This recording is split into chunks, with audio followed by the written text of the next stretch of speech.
എപ്പോഴെങ്കിലും ഒരു സമയത്ത് ഏതെങ്കിലും ഒരാൾ ഈ നാർസിസ്റ്റിൻ്റെ ശരിയായ ഒരു രൗദ്രഭാവം കാണാനിടയാകും. ചിലപ്പോൾ വല്ലാണ്ട് ഇവർ ഉപദേശിക്കാൻ ചെന്നാലോ കൂടുതലായിട്ട് ഇടപെട്ടാലോ ഇവർക്ക് അങ്ങനെ ചെല്ലുന്നവരുടെ ആ ഒരു റിലേഷൻഷിപ്പ് കട്ട് ചെയ്ത് കളയുന്ന ഒരു രീതിയുണ്ട്. കാര്യം അവർക്ക് എപ്പോഴും വിക്ടിമിനെ സോഷ്യൽ ഐസൊലേഷനിൽ കീപ്പ് ചെയ്യണം. അപ്പോൾ ആദ്യം തന്നെ അവർ വിക്ടിംസിന്റെ ചിറക് കട്ട് ചെയ്യും. ജോലിക്ക് പോയിക്കൊണ്ടിരുന്ന ആളോട് ജോലിക്ക് പോകണ്ടെന്ന് പറയും ഫസ്റ്റ് തിങ്. അതിന് അവർ പറ്റാവുന്ന എല്ലാ ന്യായങ്ങളും അവരതിനു വേണ്ടി കണ്ടെത്തും. ഞാനിത് ജസ്റ്റ് ഒരു എക്സാമ്പിൾ മാത്രമാണ്. ഒരുപാട് കാര്യങ്ങൾ പറ്റാത്തൊരവസ്ഥയിലാക്കും. അതെ.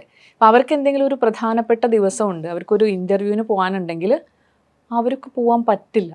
ആ പോകാൻ പറ്റാത്ത വിധത്തിലുള്ള വളരെ കാൽക്കുലേറ്റഡ് ആയിട്ടുള്ള ഒരു തടസ്സം അന്ന് അവർ സൃഷ്ടിച്ചിരിക്കും. അപ്പോൾ യാത്ര പോകേണ്ട ദിവസം പാസ്പോർട്ട് കാണാതായ ആൾക്കാരൊക്കെ ഉണ്ട്. ഇത് എനിക്ക് തോന്നുന്നു ഞാൻ ഒരു ദിവസം ഒരു 3 പേരെങ്കിലും വിക്ടിംസിനെ കാണുന്നുണ്ട്. ഒരു ദിവസം